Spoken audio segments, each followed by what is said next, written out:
मेरा नेता, मेरा महबूब ओवैसी साहब लोगों की दर्द को लेकर के मैदान में उतरे हैं और उनके दर्द को दूर करने के लिए हम जैसे सिपाहियों को जोड़ा है साहब। जिस 70 सालों में जिनके बाबा दादाओं ने, जिनके पुरखों ने दर्द सहा है, जिनके बच्चों के हाथों में कलम होना चाहिए था, उनके बच्चे या तो हथियार या हथौड़ा या हथकड़ी के साथ सम्मानित किए जाते हैं। क्या सिर्फ पंडितों ने ही कुर्बानी दी थी या सिर्फ हिंदुओं ने ही कुर्बानी दी थी?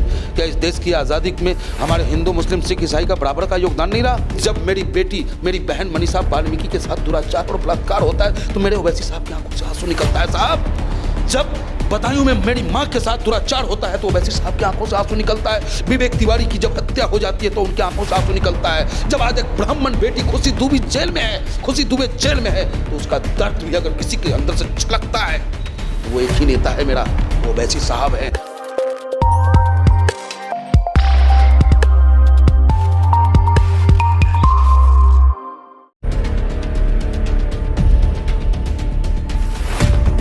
मेरे साथ इस वक्त AIMIM के साहिबाबाद से प्रत्याशी पंडित मनमोहन झा है। इनसे बात करेंगे। तमाम आरोप लगते हैं कि पंडित मनमोहन झा इस पार्टी में कैसे? जब यह देश आज़ाद हुई थी, आज़ादी के वक्त कुर्बानी देने के लिए कौन कौन खड़ा था, मैं आपके माध्यम से पूछना चाहता हूँ। क्या सिर्फ पंडितों ने ही कुर्बानी दी थी या सिर्फ हिंदुओं ने ही कुर्बानी दी थी? क्या इस देश की आज़ादी में हमारे हिंदू, मुस्लिम, सिख, ईसाई का बराबर का योगदान नहीं रहा? और बड़ा दर्द होता है जब हिंदू और मुसलमान की बात करता है कोई।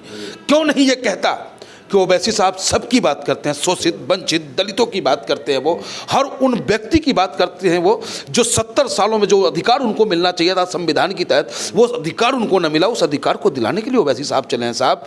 तो ये बहुत गलत है हिंदू और मुस्लिम की बात करना। हम एकता की बात कर रहे हैं। वो मक्कार, वो जालिम लोग हैं जो जाति की बात कर, धर्मों की बात कर सिर्फ अपनी सत्ता को प्राप्त करना चाहते हैं। और मेरा नेता, मेरा महबूब ओवैसी साहब लोगों की दर्द को लेकर के मैदान में उतरे हैं और उनके दर्द को दूर करने के लिए हम जैसे सिपाहियों को जोड़ा है साहब। उन्हें वोट कटवा कहा जा रहा है। ये वो लोग कह रहे हैं वोट कटवा जिनका जनाधार खिसकता नजर आ रहा है। क्योंकि एक सच्चा नेता डॉक्टर राम मनोहर लोहिया ने कभी एक नारा दिया था, समाजवादी चिंतक रहे हैं वो, कि राजगद्दी छोड़ो जनता आ रही है।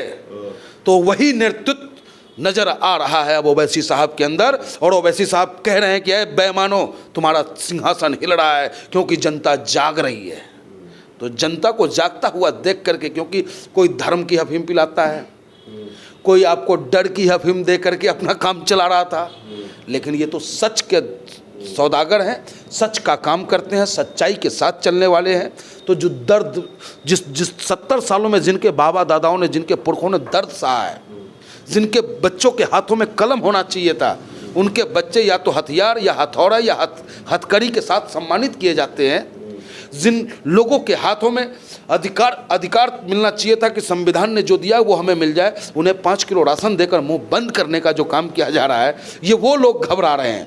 और नेताजी हमारे नेता आदरणीय, माननीय, सम्माननीय जो कहते हैं उसको करने में विश्वास रखते हैं। इसका जीता जागता मिसाल आपका भाई है, जो कि उत्तर प्रदेश ही नहीं, हिंदुस्तान के सबसे बड़े विधानसभा, जहां 10,24,000 हमारी माता बहनें अपने मतों का प्रयोग करती है, उस विधानसभा में हिंदुस्तान के सबसे गरीब कार्यकर्ता को अर्थ से फर्श तक पहुंचाने का जो निर्णय उन्होंने लिया है, तो ये साबित करता है कि हमारे ओवैसी साहब जो कहते हैं उसे करने में विश्वास रखते हैं। और सारे ब्राह्मण परिवार, बिहार, खासकर मैं बिहार का रहने वाला, यहाँ बिहार के मतदाताओं की अच्छी खासी निर्णायक वोट है। और हर वो लोग जो इस सरकार से दबा कुचला महसूस किया है, जिनका शोषण हुआ है, वो सब के सब आज ओवैसी साहब चलने को तैयार हैं। इसलिए ये हमें वोट कटवा कहते हैं और इनका खुद का जमीन खिसक गया है। 22 साल आपने समाजवादी में दिए हैं, आखिर क्या वजह रही कि MIM की तरफ आना पड़ा? बहुत अच्छा सवाल आपने किया है। क्योंकि 22 साल जो हमने समाजवादी को दिया, मैं गाज़ियाबाद में आया था क्योंकि मैं राजा परिवार से नहीं था, गरीब परिवार से था। मेरे पिताजी ट्रक के ड्राइवर थे, 4 भैया थे हम, और इतनी कमाई नहीं थी कि हम सब अच्छी पढ़ाई कर सकें। नॉन मैट्रिक किया हमने। कमाने की ललसा में मैं गाज़ियाबाद की धरती पर आया। गाज़ियाबाद की धरती को प्रणाम, यहाँ के हर उन पूंजीपतियों को भी प्रणाम करेंगे जिन्होंने कारोबार दिया, रोज़गार दिया, काम करने का मौका दिया। लेकिन जब हमें लगा कि हमारा पेट भर रहा है, क्योंकि हमारी सोच समाजवादी है, हर वो व्यक्ति जो समाज की सेवा करना चाहता है वो समाजवादी है। कुरान, बाइबल, गीता क्या कहती है कि आपके पड़ोस में अगर कोई व्यक्ति भूखा रह रहा हो और आप बिरयानी खा रहे हो और दाल मखनी खा रहे हो तो वो आपको हलाल नहीं होगा, वो जायज़ आपको नहीं ठहराया जाएगा। पड़ोस के लोगों को भी पेट भरना चाहिए। और वही सोच हमारे ओवैसी साहब की, और उसी सोच के साथ मैंने राजनीति प्रारंभ की। 22 साल हमने अपनी जवानी समाजवादी पार्टी को देने का काम किया, और ये सोचकर कि शायद समाजवादी सोच वही रखता होगा। लेकिन जब हमें पता चला कि समाजवादी पूंजीवाद की ओर अग्रसर हो गया है, तो मैंने बेहतर समझा अगर हमें सत्ता की लालच होती, ताकत की लालच होती, तो मैं भाजपा ज्वाइन करता। लेकिन मैं इसको छोड़ता तो मक्कार, उसको छोड़ता तो मक्कार, तो जाऊं कहाँ? रजिया फंस जाती गुंडे में। तो भैया ये रजिया गुंडे में नहीं फंसा है, ये रजिया संघर्ष करने वालों के साथ चला है, क्योंकि ये रजिया चाहता है कि हमारी हर माँ बहनों के साथ न्याय हो, हर उस छात्रों को न्याय मिले। जब वो अपनी बात करे तो उसे टुकड़े टुकड़े गैंग न कहा जाए। आपने कहा कि पहले समाजवादी पार्टी में समाजवाद की बात की जाती थी।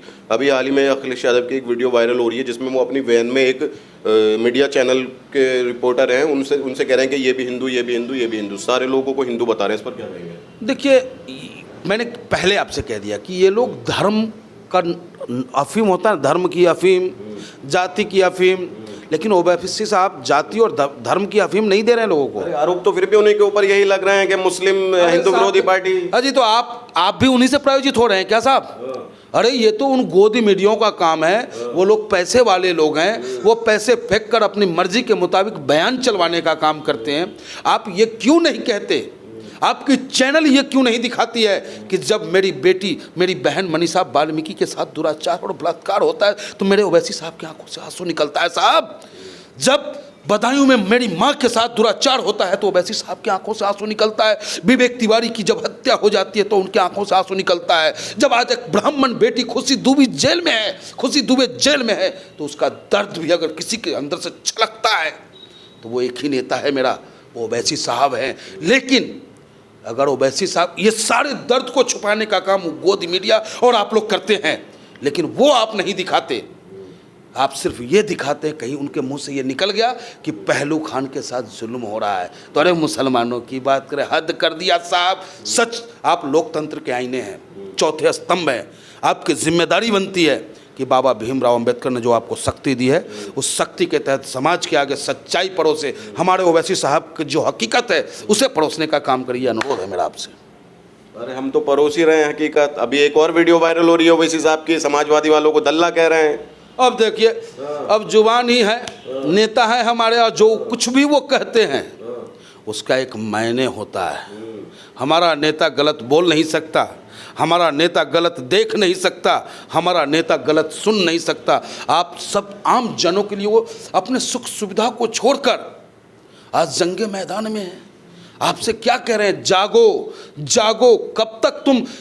अब आज आप देख सकते हैं कि कुछ लोग, वही लोग जो भाजपा की फैक्ट्री में थे, हम पे 5 साल जुल्म कर लिया, फिर किसी और फैक्ट्री में चले गए, फिर वो ताकत में आएंगे, फिर हम पे जुल्म करेंगे।